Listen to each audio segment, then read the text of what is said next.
What God cannot do does not exist. Now, one of those pictures, actually, I'm privileged to have followed you for a long time, man of God. And one of them was in an NCCF camp or NYC camp, I think. And I remember vividly one of the days. So people hear about word of knowledge, words of knowledge on Nsppd and so on and so forth. But I remember one day, and it has never left my mind, that you said there's someone here. Now, this was 20 years ago, 2003 to be precise. You said there's someone here, you are AS, and the person, it was a lady and a copper, and the person who wanted to marry her also was AS, and they were confused about what next to do. And you said, God has said to me that the man was not there. The lady was there. Now, this was 2003. And you said, God said to me that the man who was not there, that his genotype had changed.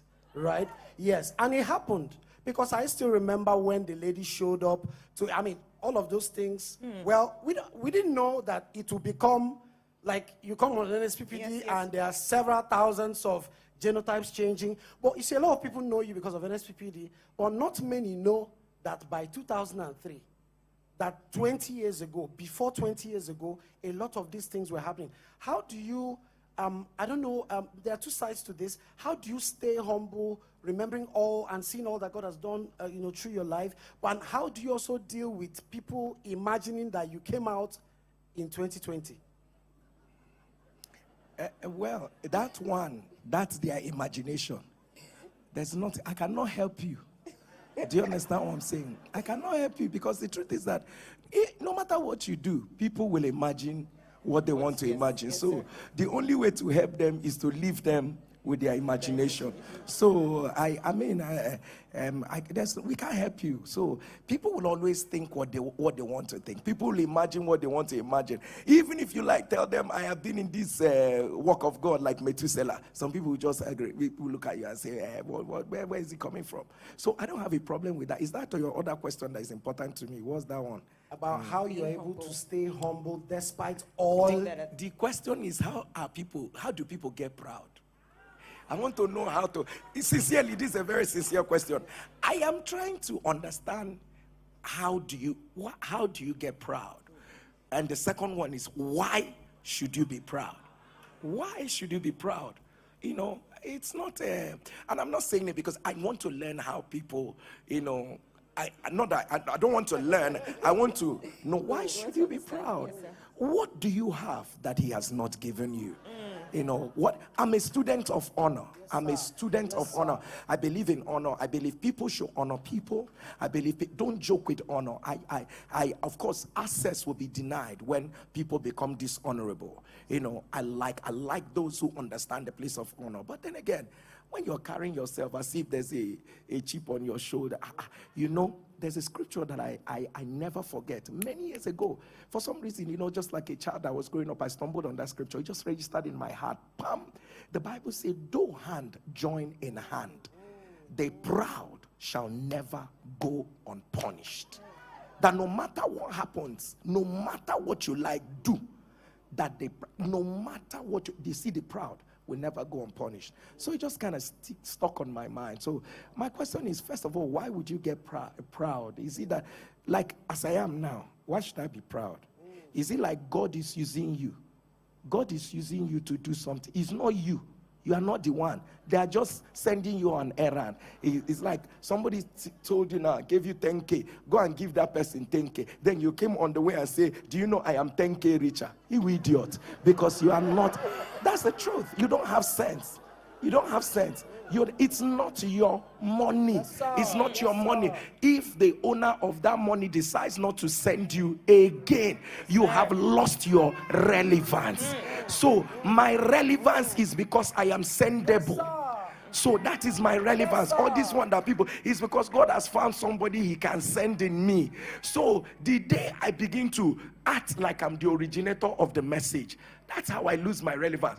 I don't ever want it to be said that there is a young man that God used powerfully. At a point, we don't know what happened. I have read through history. I have seen the things that have happened to others. And guess what? I've received sense. It will not happen to me.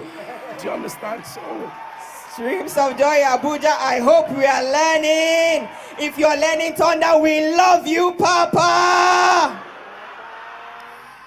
Okay, Papa, thank you once again for this opportunity. Still talking about a lot that has happened in your life within the past 3 years. It's impossible for all these things to happen around you without a lot happening in you. So what would you say are the changes that have happened to accommodate the person that you have become? Too many changes. Too many. I can't even begin to tell you. So this is where the burden, this is where it comes from. I literally have been stretched by God. I've literally been stretched by God.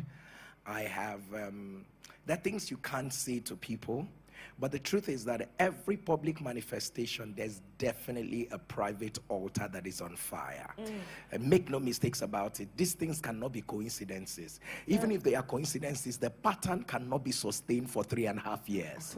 They can't be coincidences. Like every day, blind eyes are seeing, lame are walking, cancers are disappearing. Like the pattern remains. No, you can't maintain it. You can't, even if they are sporadic manifestations of God, you can just hear it happen once in 1 month, yes, or once in. But this is what you see on a daily basis. On a daily basis. I mean, I said it some time ago. I mean, someone who came and met GM, a top medical consultant at National Hospital, came to here and said, "My patients are getting healed. I want to find out." I just came here to find out where is that place that they go to and these things happen. That's why I just came here. He just came to find out, why are my patients getting healed? Why are things done? Because everyone will talk, the patients will get healed and they will say it is Nsppd, it is Streams of Joy. I went there. And the guy said, let me even come and see the place where all these things are happening. So altogether, it has stretched a lot. It has taken a lot from me. I don't like to talk about it. But I mean, if there are days on ending that you go and your eyes haven't seen sleep, and this is literal, your eyes not seeing sleep, and all that, people's burden break me. I'm literally, my heart is in this. I don't know how best to describe it. My heart is in this. I do not understand why the devil knows that I hate him, and he has an idea. Why should people be sick? Jesus has already borne this burden. So this is where I am coming. When you wake up, you don't know what people are going through. You don't know what people are in this house right now. If you take a census and you begin to see some people, you're probably going to find some people with cancers. You're probably going to find some people with, different kinds of, and this is happening all over the world, all over. So for me, whatever sacrifice I can make, maybe naturally also God has put in natural love for me. I love people. I love to see people smile.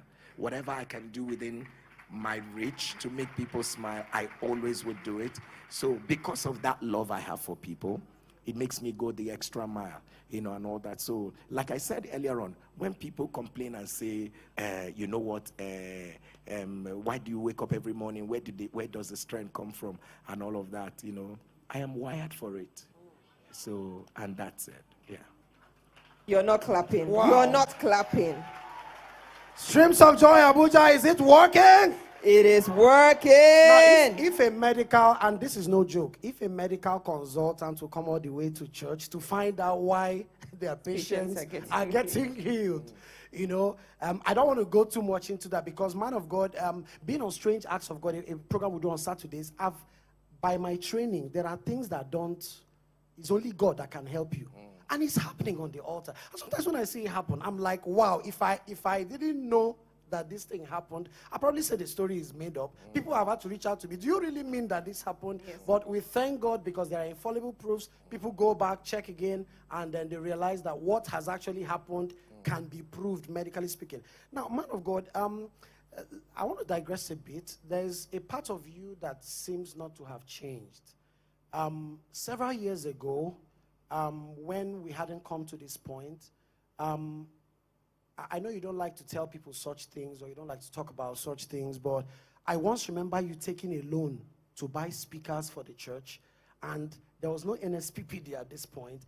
There was no, so to speak, global recognition at this point, and you've continued to give. Now, recently, when the teens had a boot camp, right? Yes. And one of the people, in fact, at some point when, by virtue of what I do in church, and I saw that they didn't need I'm like, why did your bill reduce so much? And they say, Papa gave us money for what we're about to do. I'm like, how does a man of God get to this point and he's still sowing, he's still giving? Now, when you say, you don't even say so much about giving a whole lot, you like to run away from that, but you are still a giver. How are you able to maintain some of these principles? Because you've carried, for some of us who have followed you for a long time, it seems like what you've done like forever. Yes, how are you able? I thought by this point, at this point, you should be able to say, well, I'm already a big man of God, and God is doing so much through me. But you're still sowing like someone that is expecting something. How are you able to maintain your principles for this far? What am I supposed to say? I don't know. It's only a very foolish Christian who does not understand the place of giving. The Bible says there is he that scattereth, Yes, sir. but yet increaseth. But it is foolishness not to give. I'm telling you what, let me say this. If you don't give to God, you will give to the devil. But shall know that you will give. So the devil will raise a situation that will make you spend that money that you are. A giving is a prayer. Why would I? These are things I'm praying for. I pray for. I want every child to become a jewel in the hands of the parents. I want every child to live out every day. I'm praying for children on the altar of fire. And then there's a meeting which I know that will favor their life. And they say, oh, this is what it is, that will be left for us to write off the bill. And if I feel like I'm a Christian like every other person, I'm a Christian, so I'm going to, if this is going to work for the gospel, I'm going to give to it and all of that. So where I am, it's easier for people to sit back and say, see how blessed he is. But people have no idea that you're not giving doesn't mean that others are not given. That you're not given. I have a lot of people who are committed to my life, who ensure that, Pastor Jerry will continue to bless you. We're going to be of help to you. We continue to make ministry and your life easier. Because here, this place where I am is a very lonely place. It is absolutely lonely because there are burdens that words cannot explain. There are moments that you spend all by yourself, and there are people who believe that what you are doing too much. I have my friends who come here and tell me, you are doing too much. You're doing too much for the gospel. You're doing too much, but they are not in my season, and I cannot explain my burden for them. The Bible says wisdom is known in her children. Yes, sir. So when I see the evidence, I tell myself, okay, when I see that people are able to, so just in case, like I said in one of the services, the white woman I met yesterday, complete white, I would never have thought that was, and then that woman coming to say, oh, you don't know, I had breast cancer, and then I would never have met her if that chance opportunity did not come up. So why would I not continue to, let me tell you, this is one of the things that brought me to where I am. This is one of the things which is what I tell people. I'm glad you know part of the story. Never conclude on the story of a man you don't know how he began. Never sit back and tell the story of a man you don't know how. I will do anything for God. I will do anything for God. I will do anything for God to go. And listen, it is not a function. Like, when we had nothing, when I had nothing, the word you said was, look at what Pastor DK said. I took a loan that I was going to repay small, in order to make sure that the work of God moved forward. And that is it. And here we are today. Here we are today. The only thing I can say is what God cannot do does not exist. And this is me encouraging everybody. I'm glad he brought it up. Me, I didn't know you were going to ask that question. What I want to tell you, give, Kwano. Give. It's for your own good. I know what I am saying to you. Apostle Paul said, be ye imitators of me as I am of Christ. Right. You see, I'm following this man of God. Give. Every opportunity you have to give. Don't wait until they knock at your door and say give. You see, all those people that used to manipulate people, I can never be part of them. You know what? God is not a cha-cha God. I don't know how best to, what's that? Wuru God. If you give, those kind of things that they do. No. Give because you love God. Give because you're kingdom-minded. Give because the kingdom will not suffer loss under you. Give because you understand what it means to give a prophet's offering. Give because you understand that he that gives a cup of cold water to the man of God will receive the reward of it. Give because you want the prophecy spoken over your life to become your reality. Yes, because when you've prayed about a matter and it is not shaking, sow into that matter. Sow Yes, about that matter and go and sleep. People of God, if your prayer does not work for you, your seed will work for you. Wow. Can we just shout, thank you, Papa? Thank you so much, Papa. And please permit me, sir, to just take a bit of a detour. And we still know that a lot has come with this season of your life. And one of the things we've noticed is it seems that some of these media people, they found that the quickest way to trend these days is literally anything with your name in it. So how are you able to handle that other side of it with everything they keep putting every now and then? The truth of the matter is that it will never stop. The only time, you decided to say God has raised you and God has put visibility on you, people of God. The truth is that you're going to keep waking up every morning and you're just going to be, there are too many things. There are too many things that never happened, that never existed. You wake up and you're looking at it. And you see, what the world wants is put your voice. Put your voice. Put your voice. Me. So, the only thing I do is that I speak in tongues over their head. Do you understand? Because you can't keep replying. How do I reply falsehood? How do I reply falsehood? How do I reply what never happened? I understand the desperation of Pastor Jerry now will cause you to trend. So if you put out a Pastor Jerry news and all of that, you just trend. Sometimes they don't even say anything about you. You just put the name, you click the video, and it's not saying anything about you, but they just know that your name will bring the traction. It's what it is. Everything about us. The other day we stumbled on a new Nigerian movie, Nsppd husband. Yes, sir. Nsppd. Yes. That is what somebody in their right sense produced a movie, called it Nsppd husband. Because the thing is that right now, if some Nsppdians are sending it to me, Pastor, is this our production? I say, which year production is that?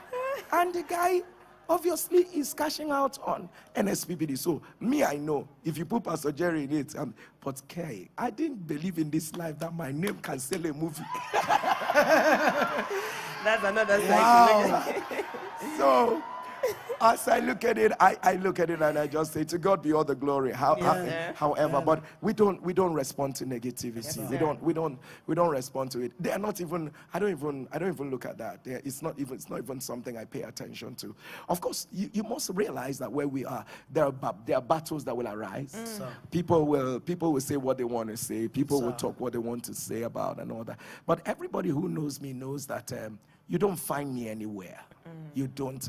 And my closest staff, they know that you don't. Even those who know me know you can't find Pastor Jerry. I don't go anywhere. If I am not in my assignment, I am somewhere tucked away in my room, in my house. So it's either Pastor Jerry is ministering somewhere, or Pastor Jerry is somewhere in his house, or so Pastor Jerry is somewhere out of the country, or is Pastor Jerry, I don't move. Or he's on his way back into the country. Or he's on his way back to the country. So that's what it is. So you don't, I'm not a goer. Wow. So Papa is not a goer. So, man of God, at this stage of your life. That was not a correct English. I just said it. Oh, well, it's still okay. At this point in your life, we realize that you are literally greatness moving around and you're a blessing to people. What would you say is your greatest asset at this level of your life? What do you look at and you say, take anything away from me, but don't take this away? Don't take the presence of God away from me. Wow. It's my greatest asset. It's my greatest asset. Who? It's the presence of God. It's the presence of God. That's all I have. Wow. That's all I have. I love that he speaks to me. I love that he talks to me. I love that he's always there. I love that he directs my path. I love that he makes very beautiful things happen out of nothing. It's the presence of God. And it's not a cliche because I'm a pastor. people talk about is the presence of God. It's the presence. I love that he interrupts me. I love that I'm thinking of something else and the Lord just says to me, my son, this is what needs to happen. I love that he says things and he changes the lives of people. I love that he directs my every move. I love that he's that voice of peace and comfort. I love that he's the voice that speaks to me about the destinies of people before I arrive. I love that it is that voice that continues to make intercession easy for me. Sir. I love that the presence of God is everything. I love that I can look at people and tell them, listen, this thing is nothing because of his presence. So the presence of God is everything. So take anything away. There's nothing that is important to me in this life. I mean it in the most literal way. There's nothing that is important to me in this life as much as the presence of God. People, listen, I spend every night of my life looking at the face of God, enjoying this presence. Then what could be more important than that? You know how it is, people, no matter how tired you are, you still spend it, trying to get into the depth of the presence of God is everything. Listen, there's nothing every minister can do without the presence of God. Because at some point, you will not understand what will happen to you along the way when his presence ceases. There is, to an extent, charisma can sustain a people. And unfortunately, for those of us who are in the supernatural ministry, it's either you got it or you don't got it. Do you understand what I'm saying? So the if you are just a motivational speaker or charisma, but once your life just takes a trajectory, miraculous, supernatural, and all that, two things. It's either you go all black or you go all white. So but there's no middle road in the supernatural. So it's either you just go all deep into God or you go all deep into the other side. So it just has to be it. Wow. I'm pushing deeper into God because really when I finally grow up, I'd like to be like you. And one thing I love about our Papa is that before being a man of God, Daddy, you're first a child of God. And you. Oh, no, the secrets now, because that's what it is. Because unfortunately, you must, the thing. Okay, let me not unbundle that matter. Please unbundle it. The thing is that, because that's what it is. That's what it is. You must be a child of God. Yes, sir. You must be a child of God. And at no point does your calling make you an adult of God. Do you understand what I'm saying? So no matter the calling on your life, the primary requirement, prerequisite, that qualifies you even for your calling is that you are still a child. You're still a child. So you don't, I see some people, worship is going on in church, and because they are pastor, they are sitting down, supervising worship. People, that's not it. You're a child of God. Join the people and worship. Do you understand? Prayers are going on and all of that. You cannot pray. You are there pressing phone and all of that. You and God are talking on the phone while the other people should be praying. No, God forbid. God cursed the day. God cursed the day we become higher than the rudiments of the gospel. Wow. Man of God, put your hands together for the Lord. A lot is happening in your life, but like we rightly said earlier, that you didn't just appear from nowhere. And what I see in your life, and a major takeout for me in your life, is strong patterns that have remained for over 10, 15, 20 years. Now, were there things that particularly prepared you for what you are now doing? Like, I see a lot that you do now that you've always done. Yes. But maybe on a higher level, right? So, but I keep asking myself, or maybe the people in the house would like to know, are there things that particularly prepared you for what you're doing now? Are there things that prepared you? Were there preparations, special preparations that made you to now be able to do the things that God is doing through you right now? Right now, yes. I can say maybe all the exposures I got.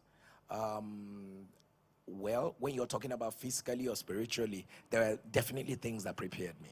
Okay, right? So physically, all the exposures I got while I was, many years ago, I used to work in a media house.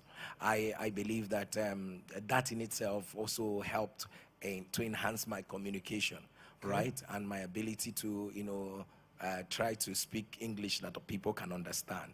That in itself is there. Working with the United Nations also had a way of helping me build a lot of structure around, the things that I'm saying. Just mainly development work also helped me, in some way and all that. So, but if I go very primitive, the voice of my mother, the voice of my mother prepared me for what I am doing right now. Mothers have powerful voices. I'm not sure that mothers here realize how powerful their voice, the voice of my mother, that even after my mother was gone, right? I didn't go into full-time ministry when my mother was alive, but her voice outlived her. The voice of my mom outlived her. Everything and this is what I want to tell every mother. Keep talking, even if it appears your children are not listening. Your voices are not echoes, they are seeds you are sowing in them. So the voice of my mother, everything she said, oh, God told me this is what God told me, this is what God told me. It appeared that I did not understand. I mean, like I said, I've told this story many times. The last, one of the last few times, before my mother died, we actually quarreled. We actually quarreled. You come back and then I just got my appointment letter with the United Nations. So I'm rushing back to show my mother my appointment letter. My mother is telling me, that's not what God told me. That's not what God told you. And I was like, how it is, you're just looking at her. That's not what God told you. Poverty-stricken woman, that's not what God told you. And then you are, help yourself. God is helping me to help the entire family now. And the only thing my mother will tell me is that's not what God told me. And all that. And then she was shouting. I was shouting as well. Oh yes, I can't forget. I raised my voice. I told her that, why do you like poverty? What happened to you? Who did this to our family? Why do you like where you are? And all that. I told her this is what every mother will celebrate.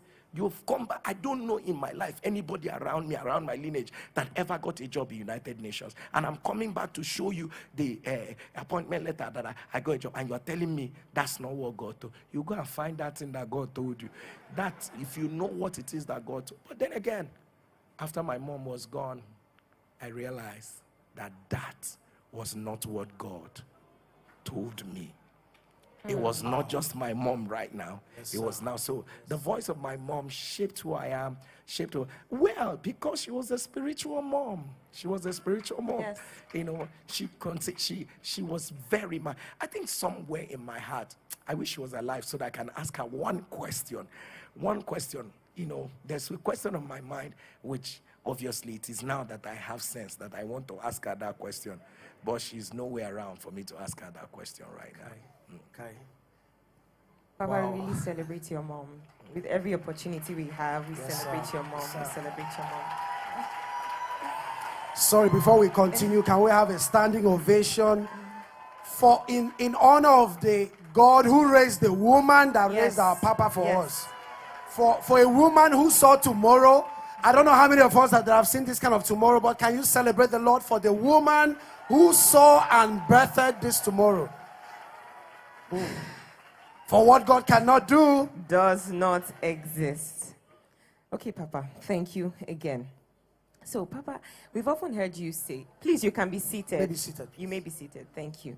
We've often heard you say that one of your greatest testimonies also is the voice of God. Yes. Right? Yes. Aside every other thing we celebrate on Nsppd. And in as much as the words of knowledge have always been there, we know it was not on this level. Right? As well as the numbers, the intensity of the prayers. Your life has literally been on a steady rise. So what would you say attributes to this rise your life has consistently been on? People are seeing the rising. I'm just seeing maintaining the patterns of what I do, right? I think sometimes, you'll just pray, God increase me, but then again, it is not something I go looking out for. Am I rising? Am I increasing? And all that. I guess just making, everybody around me knows I'm not lazy, and I don't like lazy people. So I put in my best into what I'm doing. I put in my heart. I do not ever remember that I have succeeded. So each new day, there's a way you succeed. People excuse your mistake. Yes, sir. So I do not have that mentality that, you know what, I have done well. So even if I don't do well today, people will understand that actually I did well some time ago. No. So my heart is in, I don't know that I have answered your question. It's just maintaining a consistent pattern on what I do. And the rising is just, it's just, anywhere there's consistency, Yes, there must sir. be a rising. Yes, sir. So if you don't, Jacob told Reuben, he said, because you're unstable as the waters, you will not excel. But once you are stable, there would always be a rising. Man of God, now this may interest people in Streams of Joy Abuja. When at some point, a lot of battles came up and a lot of church members may not have known. And you've told a bit of the story of how you had to manage your mind, when things were going on. And sometimes we look back and we wonder what you had in mind. So how do you deal with the kind of, permit me to say, oppositions, and I hate to use that word. There's a scripture I hate to acknowledge the way it's written. When the Bible speaks about Stephen, a man who was filled with the Holy Ghost. And the Bible speaks about how some men who were from synagogues, and in Bible times, synagogues were like, so how have you dealt with some of the funny oppositions you've had to deal with over the years that people may not even know that happened, and you just continued pushing on, carrying on like nothing was going on, except they are told? Some of them may never know. Yes. How do you deal with all of that? Sometimes I come from a place of being sympathetic, because let me tell you this, sometimes you need to ask yourself, if I were them, how will I react to this? Do you understand? There's so much, he's not stopping, God is not stopping, the rising is becoming phenomenal everywhere. So sometimes you just say, Kai, this thing will be paining them. So it's okay to know that when they are very pained, so they react in a way that makes them human. That makes them human, right? So they envy. The only thing is just that don't make it bad. Like some people really made it bad. So don't make it bad. Just do it nicely. Carry your envy nicely. Is there a nice way to be envious? Pastor JK, don't bring out anything from my mouth. What I'm just saying is that let it just be done nicely. But when you go overboard, and it just doesn't look good at that point. So the interesting thing is that I'm in that place where I don't know if they are around. I don't pay attention to them. I don't pay attention to. There's too much to do. Yes, sir. There's too much to do. Yes, sir. Like so much to do that we don't have time wondering who likes you or who doesn't like. Like I say, you are not jollof rice. Everybody will not like. Even as we are right now, not everybody likes jollof rice. That's Very right. true. Wow. So that is sincerely, very sincerely, do you miss anything about your life before this season? Do I miss anything about my life? Do I miss anything about my life? Like the summary of it all is that it's a lonely place here, right? It's a lonely place. You carry the burdens. Sometimes you don't know how to explain the way the burden feels on you. You don't know how to explain it. So you deal with it because you can't even explain it in English. But you just keep trudging on, keep doing it. So do I miss anything about that? I miss the fact that, I miss the fact that for what I'm doing right now, I need to now be extra intentional to now isolate myself the more. So I'm isolating myself, so I'm just not in people's faces anymore. I'm just not in people's faces anymore. Let me not explain it further than this. So that's the only thing I miss, and because I love to laugh. Do you understand? Yes, I love to laugh. I love to. So for you to laugh, you have to have a laughing, partner. Yeah. Do you understand? So I just love to. So all of those things are not, because there are more burdens than laughter these days. Yeah. Wow. So, man of God, just the penultimate question. So, Streams of Joy Abuja, and I'm asking this question on their behalf because I know it's in the minds of people. You left some people to come to Abuja. Right? Has God told you that that you will live, we know, well, the Bible says the man of the spirit, Yeah. never really know, because we are not even sure. We that are here, we're not We are even not sure. sure. We don't know. So, but has God told you that you're going to leave them? I'm just asking a question on your behalf, but has God said anything like that to you? This thought is not from God. It's not this one descended not from above. Look at him. You're asking me. The people I left, was it not after 7, 8 or years that I left? And not because I'm not going anywhere. Celebrate the Lord with a shout. So we finally have the assurance. However, Okay. however, wherever God says this is where the assignment is, that's where we're going to go to. Do you understand? I mean, we're doing this. I mean, I've been going, I've been coming, I've been doing things, and the church has been amazing, right? So. And the church, right now, let me tell you, the people in Streams of Joy understand that they are in the commission. Yes, sir. They are in the commission with Pastor Jerry as the cover. They are not necessarily here because it's Pastor Jerry. That Pastor Jerry is here with us right now. So they are under the cover of Pastor Jerry, and that is what makes them fine.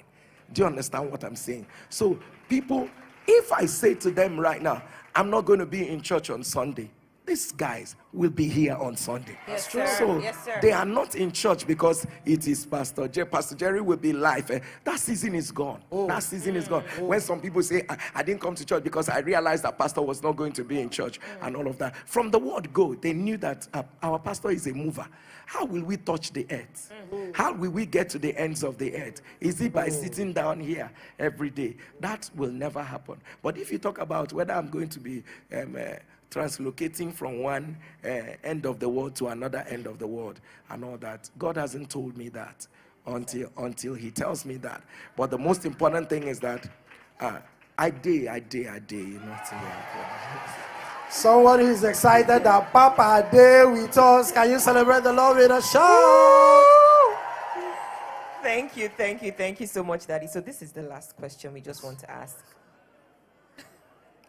All right, so we want to know, at 41, can you just give us 3 major life lessons at 41, just as we round up? Face your front. Face your front. I get to remind myself of this every day. Face your front. In everything you're doing, face your front. I don't even look at the side. Don't even look at the side. Not even think of looking back. Face your front. There is still a lot ahead. Face your front. That's the major life lesson I want to. Number 2, keep your prayer fire on fire. Keep your altar on fire. Listen, you don't mess around with a man on fire. You can never mess around with a man on fire. My people will tell you, there is nothing that happens around me that God doesn't tell me. Yes, sir. That none of them escape my searchlight. None. The way God will open my eyes to see some things that are happening with me and around the people around me is even a shock to them. So you don't joke with your prayer fire, because I mean, there's something, God tells you, don't let me go there.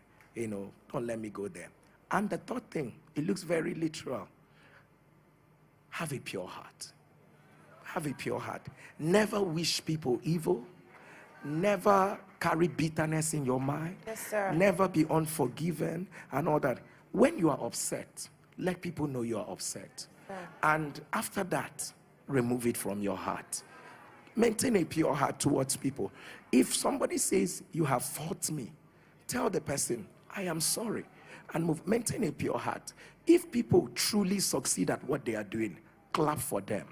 Do you understand? Whatever it is, if people, you're going to do, just maintain it. Have a pure heart. You see, only the pure in heart will see God. And this is beyond seeing him on the last day. Only the pure in heart will see new dimensions of God. sir. So some people are wondering why? Because your heart is pure. Your heart is pure. So for me, it is face your front, keep your prayer altar on fire, and thirdly, keep your heart pure. Very simple, Wow. but not simplistic. Wow. And honestly speaking, moments like this leave me speechless, man of God. And on behalf of everyone here, I want to say that you've been an epistle, a living epistle. You know, Apostle Paul talked about that, but in reality, we've seen you to be a living epistle. I still remember some very old messages you preached. I still remember certain things. I remember 30th of December 2019, you preached from Mark 7:24 to 27, you know, the man that built on the sand and the man that built on the rock. And there's a message you brought up from there that has never left me. You said, learn from the best. And it is our privilege to be learning from the best, from the best of the best. And I don't say it for saying sake. I'm not saying it to flatter you. I'm not even giving to flattery. But honestly speaking, it's been our privilege learning from the best, learning things that you may have to pay people in some places, maybe not in a church. Some things I've learned in church. People are surprised that I learned it in church. And on behalf of everyone here, on behalf of your followers, on site, online, we want to say we appreciate you, we thank you, and we want you to continue. We know you will not stop, your strength will not fail, and we know that what God... Now, when you say you're just starting, I don't know if I should say I'm excited or I'm scared or both. Because if this is just the beginning, only God knows what is about to happen. Thank you so much for accepting to have this interview with us, Papa.